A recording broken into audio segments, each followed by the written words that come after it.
May 12, 1945. A muddy trench in the Burmese jungle.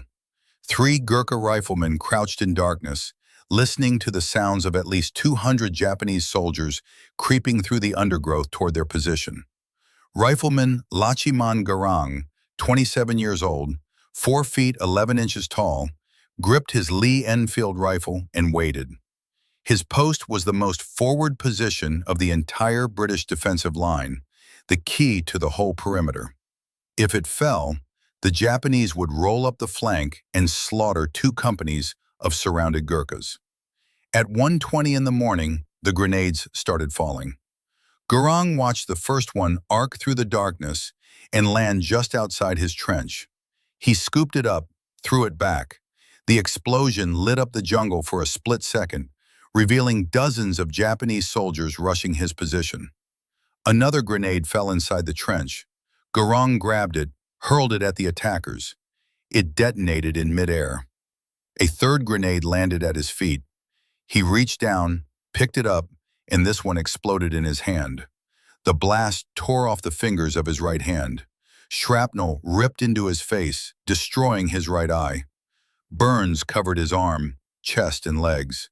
The other 2 Gurkhas in the trench were wounded by the same explosion, and 200 Japanese soldiers were charging straight at them, screaming, firing, throwing more grenades. Gurung was bleeding, half blind, missing most of his right hand. Any rational soldier would surrender or die. Lachhiman Gurung grabbed his rifle with his left hand and started killing. For the next 4 hours, he held that trench alone, firing, reloading, firing again, one-handed, screaming at the Japanese to come and fight a Gurkha. When dawn broke and the Japanese finally retreated, 31 enemy bodies lay in front of his position. 31 soldiers killed by one man with one hand. A man who, according to every rule of warfare, should have been dead in the first minute of combat. This is the untold story of the most incredible one-man stand in World War II history. From the mountain village in Nepal, where a boy joined the British Army to escape poverty, to the Burma campaign, where the Imperial Japanese Army learned what happened when you attacked a Gurkha who refused to die. From the moment a grenade destroyed his hand to the 4 hours of hell that earned him the Victoria Cross. Discover how one rifleman proved that courage doesn't require 2 hands. It just requires refusing to quit. Nepal, December 1917. Lachhiman Gurung was born in Dakhani, a tiny village in the hills west of Kathmandu. His father farmed a small plot of land, barely enough to feed the family. Life in the Nepalese mountains meant poverty, hard work, and few opportunities. Young men had 2 choices: farm like their fathers, or join the British Indian Army as Gurkhas, the legendary soldiers from Nepal who had served Britain since 1815. The Gurkhas had a reputation that terrified enemies across the British Empire. Fearless, disciplined, armed with the curved kukri knife that every Gurkha carried and knew how to use with devastating effect. British commanders valued them above almost any other infantry. German soldiers in both world wars learned to dread facing Gurkha regiments. So did Japanese troops in Burma. The Gurkha motto was simple: better to die than be a coward. Gurung grew up hearing stories of Gurkha heroes, men from villages like his who had earned medals fighting for Britain in India, Afghanistan, France. The army offered steady pay, respect, a way out of subsistence farming. But joining required passing a brutal selection process and meeting the minimum height requirement, 5 feet tall. Gurung stood 4 feet 11 inches shorter than the requirement. Under normal circumstances, he would have been rejected, but circumstances in 1940 were not normal. In December of that year, Gurung walked to the British recruitment station. World War II was expanding rapidly. Germany controlled most of Europe. Japan was preparing to sweep through Asia. Britain needed soldiers desperately. The height requirements were quietly relaxed. Gurung was accepted. He was 23 years old. He joined the 4th Battalion, 8th Gurkha Rifles, one of the most storied regiments in the British Indian Army. The story of how he came to enlist has been told many ways over the years. One version says his father sent him to the village store to buy cigarettes. He met a friend who was enlisting. They went to the recruitment station together. Gong never came home with the cigarettes. He disappeared into the army. 5 years later, he returned, missing an eye and most of his right hand. His father got the story instead of cigarettes. Whether that tale is true or embellished, the facts are clear. Gong enlisted in December 1940. He completed training, learned to handle the Lee-Enfield rifle, mastered the tactics of jungle warfare, absorbed the Gurkha code, aggression in attack, stubbornness in defense, never surrender, never retreat unless ordered, fight to the last man and the last round. These weren't just words, they were the core of Gurkha identity. By 1944, Gurung's battalion was deployed to Burma. The Burma campaign was one of the most brutal theaters of World War II. Dense jungle, monsoon rains, diseases like malaria and dysentery that killed as many soldiers as combat, and the Imperial Japanese Army, which had conquered most of Southeast Asia in 1942 and showed no mercy to enemies or prisoners. Japanese soldiers had orders to fight to the death. They expected their opponents to do the same. Surrender was disgrace. Capture meant torture. The British and Indian forces had been slowly pushing the Japanese back through Burma since 1944. Operation Extended Capital aimed to recapture central Burma and cut off Japanese supply lines. The 8th Gurkha Rifles were part of this offensive. They fought through swamps, across rivers, and up jungle-covered hills. Every advance meant ambushes, snipers, and fanatical Japanese defenders who would rather dive and retreat. By May 1945, the Japanese position in Burma was collapsing. Allied forces had crossed the Irrawaddy River. They were pushing toward Rangoon, but the Japanese weren't beaten yet. Scattered units were trying to break out of encirclement, retreating south. Desperate, dangerous, willing to attack anything in their path to escape the closing trap. On May 9th, the 4th Battalion of the 8th Gurkha Rifles was ordered to block the Japanese withdrawal routes near the village of Tongda. The terrain was dense jungle with a few muddy trails. The monsoon rains had started. Everything was wet, slippery, miserable. The Gurkhas dug defensive positions and waited. Intelligence reported Japanese forces were moving through the area. No one knew exactly how many.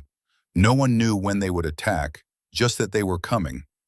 Gurung's company, C Company, was positioned on a reverse slope. Trenches dug into the hillside, overlapping fields of fire. Standard defensive tactics, but the jungle limited visibility to a few dozen yards in most directions.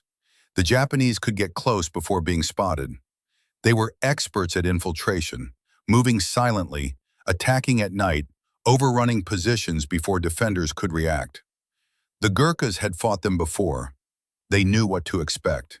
Violence, speed, grenades, close combat with bayonets and knives. Gurung's section was assigned to the most forward post.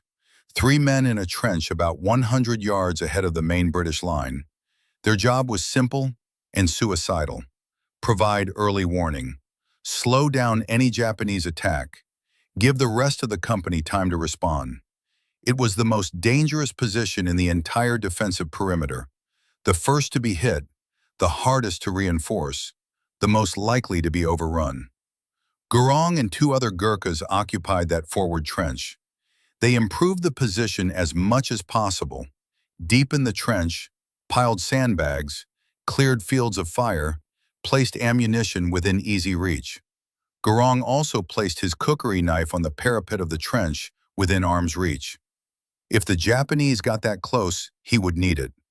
That curved blade had killed enemies for generations of Gurkhas.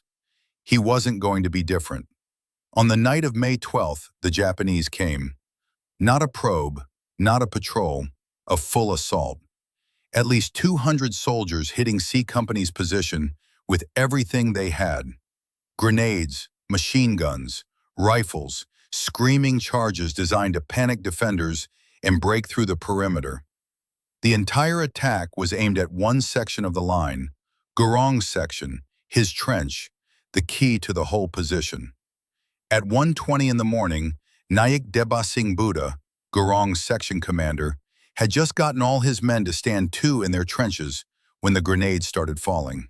Japanese soldiers were creeping close under cover of darkness, throwing grenades to soften up the defenses before the main assault. Buddha watched from his trench a few yards behind Gurung's position. He saw a grenade land near Gurung's trench, saw Gurung scoop it up and hurl it back at the enemy. The explosion lit up the jungle, revealed dozens of Japanese soldiers rushing forward. Seconds later, another grenade fell inside Gurung's trench. He grabbed it, threw it out. It exploded in the air. Japanese soldiers were screaming, firing, getting closer. A third grenade arced through the darkness and landed right at Gurung's feet.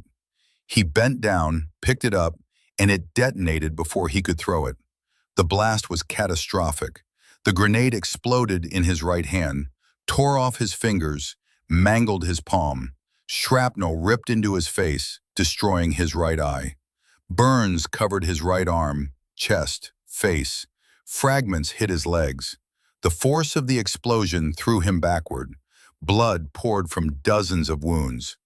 The other two Gurkhas in the trench were hit by the same blast, all 3 men wounded, and 200 Japanese soldiers were seconds away from overrunning the position. The 2 other Gurkhas in the trench were badly wounded, unable to fight, bleeding, disoriented. The Japanese assault was seconds away from overwhelming the position. Any other soldier would have abandoned the trench, fallen back to the main line, sought medical attention.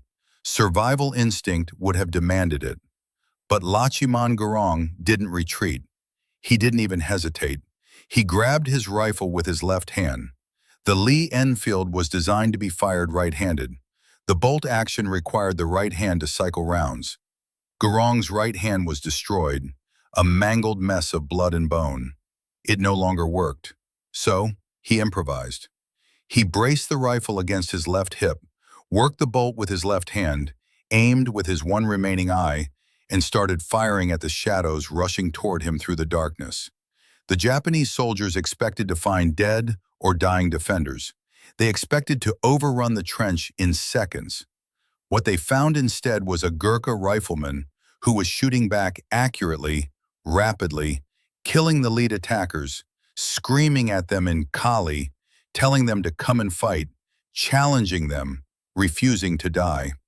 The shock of it stopped the Japanese advance cold for precious seconds, long enough for Gurung to kill several more soldiers, long enough for confusion to ripple through the Japanese ranks. The attackers adjusted. More grenades fell into and around Gurung's trench. He couldn't throw them back anymore. His right hand was useless. He pressed himself against the trench wall, let the explosions wash over him, took more shrapnel wounds, more burns, kept firing. The Japanese tried rushing the position. Gurung shot them down, one after another. The bodies piled up in front of his trench. The dead became obstacles that slowed the living. From his position behind Gurung, Nayak Debasing Gurung watched in disbelief. He had seen combat before. He had seen Gurkhas fight with incredible courage.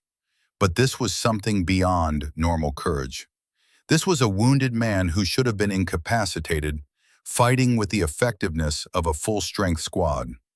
Bora tried to send men forward to reinforce Gurung's position.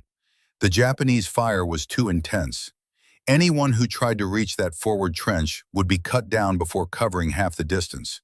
So Gong fought alone. One man, one eye, one hand, against 200 Japanese soldiers who were determined to break through his position. The physical challenges were almost incomprehensible. The Lee Enfield rifle weighed 9 pounds. Operating the bolt action one-handed while aiming and firing required strength, coordination, and practice that Gurung had never trained for. He learned it in real time under fire, while bleeding from dozens of wounds, while half-blind, while Japanese soldiers tried to kill him every second. The pain must have been excruciating. The destroyed hand, the ruined eye, the shrapnel embedded in his body, the burns. Combat injuries produce shock. Blood loss causes weakness. Most soldiers would have passed out from the trauma. Gurung stayed conscious through sheer willpower. He had a job: hold the trench, stop the Japanese, protect his brothers in arms. Everything else was secondary, including his own survival. The Japanese couldn't understand what was happening. They outnumbered the defenders at least 50-1. They were attacking the weakest point in the British line. They had surprise and momentum. And one wounded Gurkha was stopping their entire assault. Officers tried to rally their men, push forward, overrun that cursed trench. Every attempt met the same result: rifle fire, dead soldiers, a voice screaming defiance from that forward position. Come and fight the Gurkhas. The attackers changed tactics. They tried flanking the trench.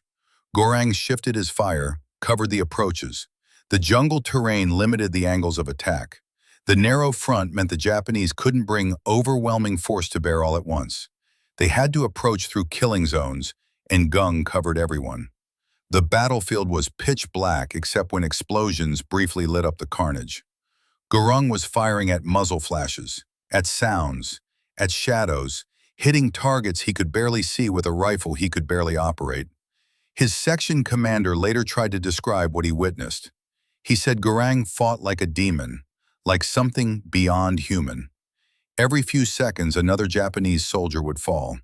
The enemy couldn't locate exactly where Gurung was firing from. The muzzle flash of his rifle moved as he shifted position within his trench. The Japanese fired wildly at where they thought he was. Most of their rounds missed. Gurung's rounds didn't miss. He was a trained rifleman.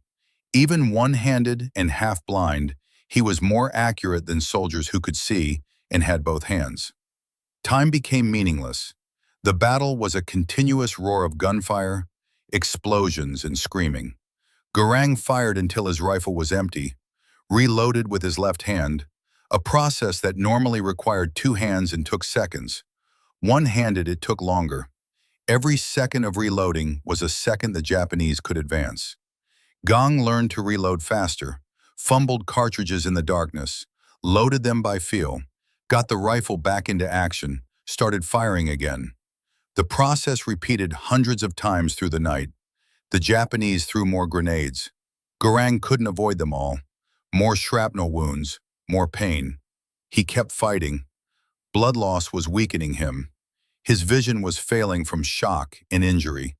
He could feel himself fading. But the Japanese were still attacking. If he stopped fighting, they would break through. His brothers would die. The thought was unacceptable.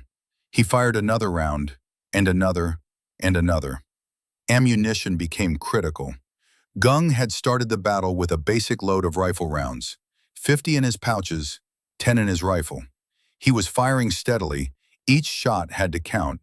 He couldn't waste rounds, but he also couldn't let the Japanese close the distance. It was a razor's edge calculation. Shoot enough to keep them at bay, conserve enough to keep fighting until dawn or reinforcements arrived. He had no idea how much ammunition he had left. He just kept firing until the rifle was empty, then reloaded, then fired again. Around 3 a.m., the intensity of the Japanese attack increased. This wasn't desperation. This was a coordinated push. Officers had rallied their men for one more attempt to break through. They came at Gurung's position from multiple angles, throwing grenades, firing machine guns, rushing forward, accepting casualties, determined to overrun that single defended position that had stopped them for over an hour.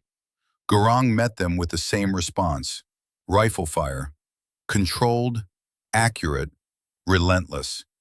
He was operating on pure instinct now, training so deeply ingrained that his body executed the motions without conscious thought. Aim, fire, cycle bolt, aim, fire. His left hand moved automatically. His eye tracked targets. His rifle spoke again and again. Japanese soldiers fell. The assault broke against his trench like a wave against a cliff. By 4 in the morning, the Japanese attacks were losing momentum. The officers couldn't rally their men for another push. Too many casualties. Too many bodies in front of that cursed trench. Too much fear of the unseen demon who wouldn't die and wouldn't stop killing. The attackers pulled back, regrouped, tried to figure out what to do. They still outnumbered the defenders massively, but mass didn't matter if they couldn't bring it to bear. And bringing it to bear meant advancing through Gurung's killing zone. No one wanted to be the next soldier to die in front of that trench. Gurung used the lull to take stock. He was barely conscious. Blood loss and shock were taking their toll. His right hand hung useless. His right eye was destroyed. Shrapnel wounds covered his body. Every movement brought fresh agony.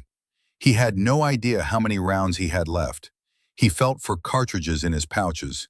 Not many. Maybe enough for one more attack. Maybe not. He didn't think about medical attention, didn't think about evacuation, just watched the darkness, waited for the next assault, kept his rifle ready. Behind him, the rest of C Company was holding their positions. They could hear the battle at Gurung's trench. They tried to provide supporting fire, but the darkness and jungle limited what they could do. Nike Burra reported the situation to his company commander. One rifleman holding the forward post alone, heavily wounded, still fighting, stopping an entire Japanese assault. The commander didn't believe it at first. Then he listened to the pattern of fire. Single rifle shots, controlled, precise, coming from that forward position. Still holding, still fighting. Reinforcements couldn't reach Gurung. The Japanese controlled the ground between his trench and the main line. Any relief attempt would be wiped out. So Gurung stayed alone, outnumbered, wounded, running out of ammunition, but still holding. The Japanese had committed their entire force to breaking through this one point. They had failed. One man had stopped them, a man who by every rational assessment should have been dead in the first minutes of combat. As dawn approached, the Japanese tried one final assault. This was desperation. They needed to break through before daylight, before Allied aircraft could spot them, before reinforcements arrived.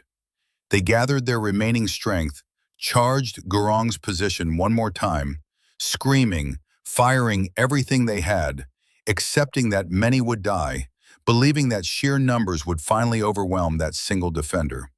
Lachhiman Gurung met them with his last rounds of ammunition. He fired until the rifle was empty. Then he grabbed his kukri knife, the curved blade that every Gurkha carried. If the Japanese reached his trench, he would kill them with steel. One-handed, half-blind, bleeding out, he would fight with the knife until they killed him or he killed them all. Better to die than be a coward. But the Japanese assault broke before reaching his trench. The final charge faltered. Attackers fell. The survivors pulled back into the jungle. Dawn was breaking. The darkness that had concealed them was fading. Staying meant being caught in the open. Being slaughtered by Allied aircraft and artillery, the Japanese withdrew, melted back into the jungle, left their dead behind, retreated from a position they should have overrun in minutes. As the sun rose on May 13th, Nike, Debasing Burra, and other Gurkhas rushed forward to Gurung's trench. They expected to find him dead. No one could survive that long under such intense attack while so badly wounded. But Lachhiman Gurung was alive, barely sitting in his trench surrounded by empty shell casings, his rifle in his lap, his kukri knife on the parapet within reach. His right hand destroyed, his right eye gone, blood everywhere. He was still conscious, still watching the jungle, still ready to fight if the Japanese came back. Burra and the others pulled him from the trench, gave him water, applied field dressings to his wounds. The damage was catastrophic. His right hand would never function again. His right eye was gone. Shrapnel wounds covered his body. Burns needed treatment. He had lost massive amounts of blood, but he was alive, and his trench had held. The Japanese had failed to break through. The entire C Company perimeter was intact because one rifleman had refused to let them pass. Medical evacuation came quickly. Gurung was carried to the rear. Field surgeons worked on him for hours. They saved his life but couldn't save his hand or eye. The hand was amputated. Just a stump remained where his right hand had been. The right eye was permanently blind. Shrapnel fragments were removed from his body. Burns were treated. He would survive, but he would never be the same. While Gurung was being evacuated, other Gurkhas examined the battlefield around his trench. What they found astonished them. 31 dead Japanese soldiers lay within a few yards of his position. 31 confirmed kills, all shot by one man with one hand in 4 hours of continuous combat. The physical evidence told the story better than words. Blood trails showed where wounded Japanese had been dragged away. Equipment scattered across the ground indicated many more casualties beyond the confirmed dead. Gurung had single-handedly stopped an assault by at least 200 soldiers. The recommendation for the Victoria Cross was immediate. Naki Debasing Bora wrote a detailed report of what he had witnessed. The company commander endorsed it. Battalion command forwarded it up the chain. This was the kind of action that defined heroism. One man holding an impossible position against overwhelming odds, fighting despite catastrophic wounds, never retreating, never surrendering, saving his entire company through sheer willpower and skill. If any action deserved the highest decoration for valor, this was it. The Victoria Cross citation was approved and published in the London Gazette on August 9, 1945, just days before the war ended. The citation read in part, Rifleman Lachhiman Gurung was manning the most forward post of his platoon, which bore the brunt of an attack by at least 200 of the Japanese enemy. Twice he hurled back grenades which had fallen on his trench, but the third exploded in his right hand, blowing off his fingers, shattering his arm, and severely wounding him in the face, body, and right leg. His two comrades were also badly wounded, but the rifleman, now alone and disregarding his wounds, loaded and fired his rifle with his left hand for 4 hours, calmly waiting for each attack, which he met with fire at point-blank range. Afterwards, when the wounded were counted, it is reported that there were 31 dead Japanese around his position, which he had killed with only one arm. The citation didn't capture the full horror of what Gurung endured. 4 hours of continuous combat, bleeding, half-blind, in agony, operating a rifle one-handed in complete darkness, fighting an enemy that outnumbered him 50-1. No support, no reinforcement, no retreat, just duty and courage and the Gurkha code. Better to die than be a coward. Gurung recovered in military hospitals.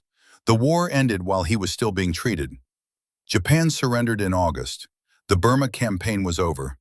Gurung would never see combat again. His fighting days were finished. But his life was far from over. He returned to Nepal, to his village, to his family, missing an eye and a hand, carrying the Victoria Cross, the highest military decoration in the British Commonwealth. Only 13 Gurkhas have ever received it. Gurung was one of them. Life after the war was difficult. He couldn't farm effectively with one hand. The British government provided a small pension for Victoria Cross recipients. It wasn't much. Gurung struggled financially for years. He married, had children, tried to build a normal life, but he was famous in Nepal. The one-handed Gurkha who had killed 31 Japanese soldiers. People treated him with immense respect. Children learned his story in school. He became a living symbol of Gurkha courage.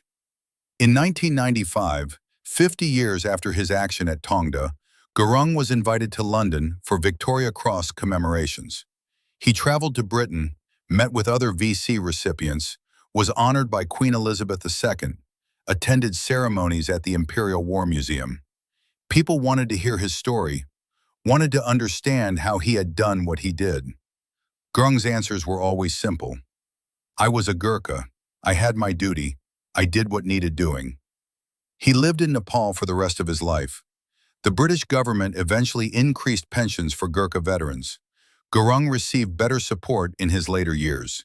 He became an advocate for Gurkha welfare, spoke about the need to care for aging veterans, reminded people that soldiers from Nepal had served Britain faithfully for generations and deserved respect and support. His voice carried weight. He was a living legend, a Victoria Cross holder, someone who had proven courage beyond any doubt.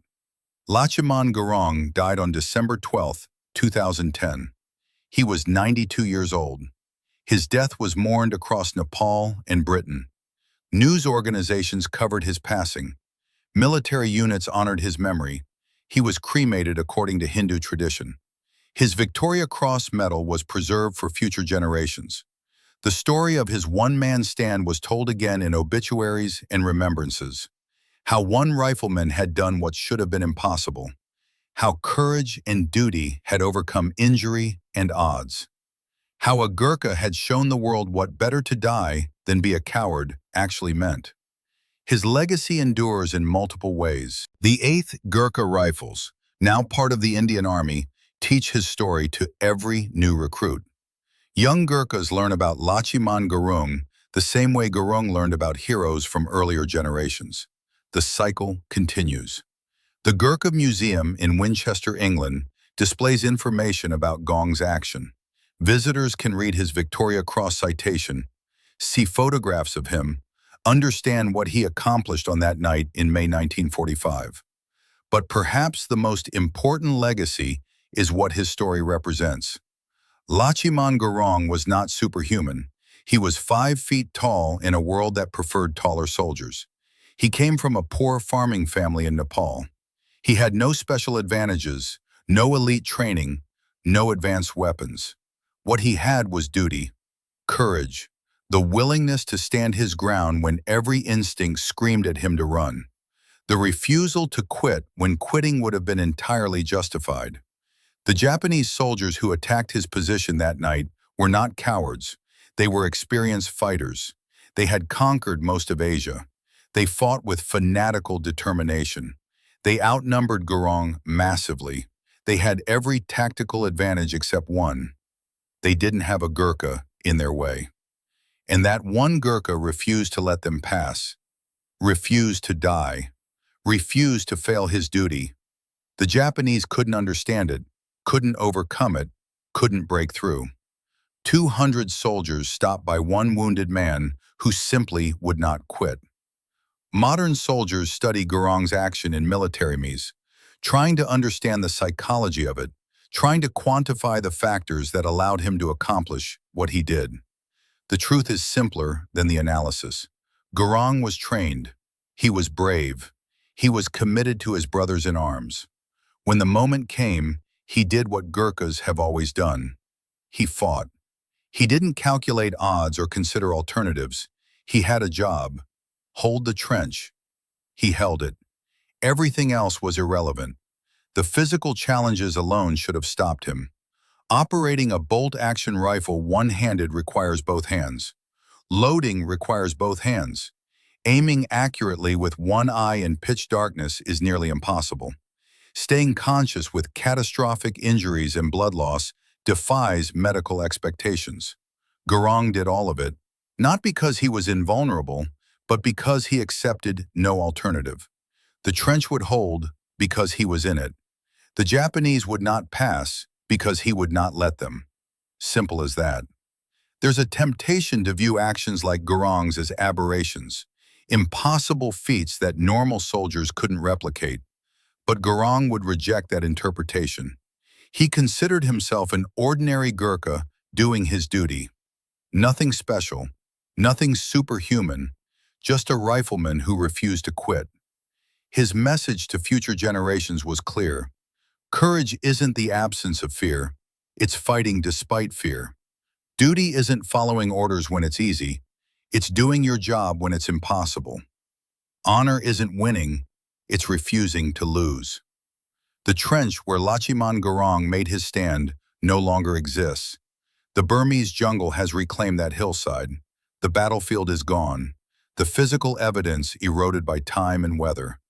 But the story remains. Passed down through Gurkha regiments, taught to new soldiers, remembered by historians, celebrated by a grateful Britain and Nepal. 31 dead Japanese soldiers, 4 hours of hell, one hand, one eye, one Gurkha who simply would not die. When people ask how he did it, The answer is both simple and profound. He was a Gurkha. Better to die than be a coward. On May 13, 1945, Lachhiman Gurung proved that maxim wasn't just words. It was reality. It was duty.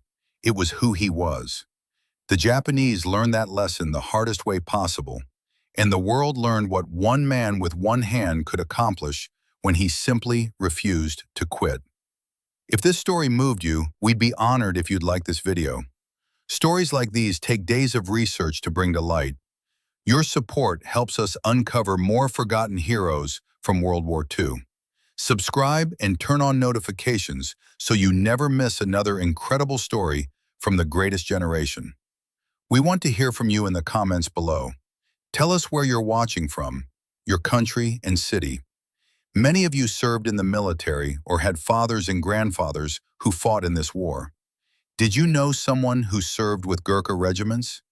Have you heard similar stories of soldiers who fought against impossible odds? Share your memories and thoughts below. Thank you for watching. Thank you for remembering these stories. Lachhiman Gurung deserved more than a brief mention in history books. He deserved to be remembered as the warrior he was.